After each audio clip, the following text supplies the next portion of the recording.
Okay. Hi class. So as we mentioned last week, we are going to be focusing on our techniques this week, understanding and learning all of them because there are quite a few. But today we're going to be focusing on similes and metaphors. Now the importance of this is that it builds our vocabulary, it helps us to articulate ourselves better, and it improves our literacy skills. And we can use them in creative writing, we can use them to help us understand like text better. We can use them to emphasize our thoughts or feelings or ideas and say them in ways that make them more interesting to listen to or more humorous to hear. So to explain a simile is a comparison of two things using the words as or like as a conjunction. And we're comparing two things that aren't usually similar, but it places an emphasis on what we're trying to say. So if we look at our first one here, your timing was off like a tuna milkshake. We can see it's a simile through the use of the word like.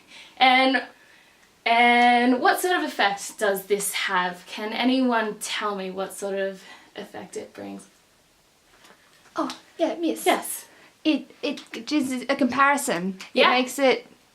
Compares the two things together and it makes them seem the same. Yeah, so it makes them seem the same. So your timing was off like a tuna milkshake. When we think of a tuna milkshake, what do we think? Do we think it'd taste very good? No, it's pretty yucky. Pretty yucky, thank you. So that means it was bad. Our timing was really bad. If you say, oh mate, your timing was off like a tuna milkshake, it's a little bit funny. It's, an interesting way to talk about, something. If we look at the next one, her soul was as black as the midnight sky. Can anyone tell me what makes this a simile? Oh, miss. Yes. The word as. Nice, good work. The first one. So we're comparing her soul being as black as the midnight sky. So that's pretty black. That kind of emphasizes how dark and, bleak her soul was. The next one, we have melancholy hit me like 100 bullets to the back. Can someone tell me what makes this a simile? Oh, you miss me. Oh, yeah. Yes, Billy. Yeah, the like. Nice work there, mate. The like, exactly. So to understand this properly though, we need to know what melancholy means. Can someone put their hand up if they know what melancholy means? That's okay. It is a pretty tricky word. So melancholy is a really, really deep and intense sadness. So by comparing melancholy, which is just a pretty cool word for sadness, an intensified word for sadness, with 100 bullets to the back. When we think about being hit in the back with 100 bullets, is that a good feeling? Can we raise our hand if that's a good feeling? Yeah, I didn't think it would be a good feeling either. So we can compare this intense sadness to being hit with 100 bullets in the back, and it just emphasizes the amount of feels that the persona is feeling. Another teaching note on this, and this is quite an extensive interpretation of it, melancholy is also something that's unforeseen.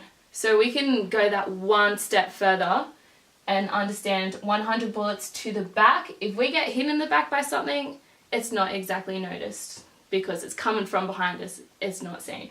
So the correlation between melancholy and being hit in the back, it's just a really powerful simile, and it's a really powerful way to explain being, hit with a severe level of sadness. Yeah. Okay, so now we've done simile. Another very important technique is metaphors, and it's very similar to a simile, except instead of saying something is as or like something else, we are basically saying something is something else.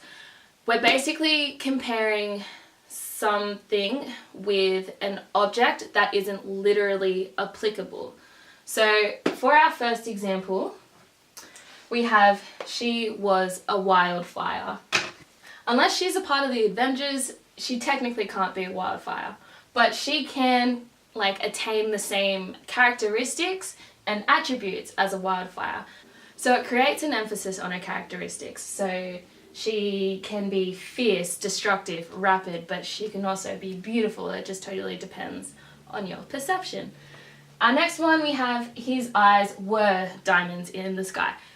Technically, like, his eyes aren't diamonds in the sky, like his eyes are in his head. But if we're comparing them to diamonds in the sky, we're kind of trying to explain and make a visual comparison with a diamond in the sky. So they'd be sparkly, you know, they'd be blue, they'd be really, really beautiful and mesmerizing to see. So just like we had our extensive simile, we have this metaphor, which is also a little bit more extensive in terms of explaining and emphasizing, you know, an idea or a thought or a feeling. And in this case, it's a feeling. So we have, you are so incredible that you grow flowers in my lungs, and even though the scent is sweet, I can barely breathe. So here, what can't we literally do? Can anyone tell me in regards to this sentence? Yes, Candice? We can't actually grow flowers in our lungs. Beautiful. We can't grow flowers in our lungs. But it is a metaphor to preface the feelings that we have.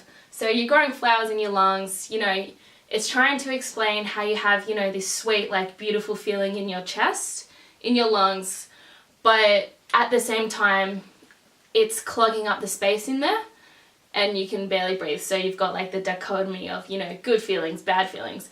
And through this metaphor, you know, we are able to explore that and visualize and picture and feel, you know, the emotions that are present. So we've done our similes, we've done our metaphors, and they are relevant to us because we can articulate our thoughts and our feelings and ideas in a more emphatic sense. So we can emphasize the way we are feeling or thinking or doing things. We're going to move on from here now and go into intertextuality. Ta-da!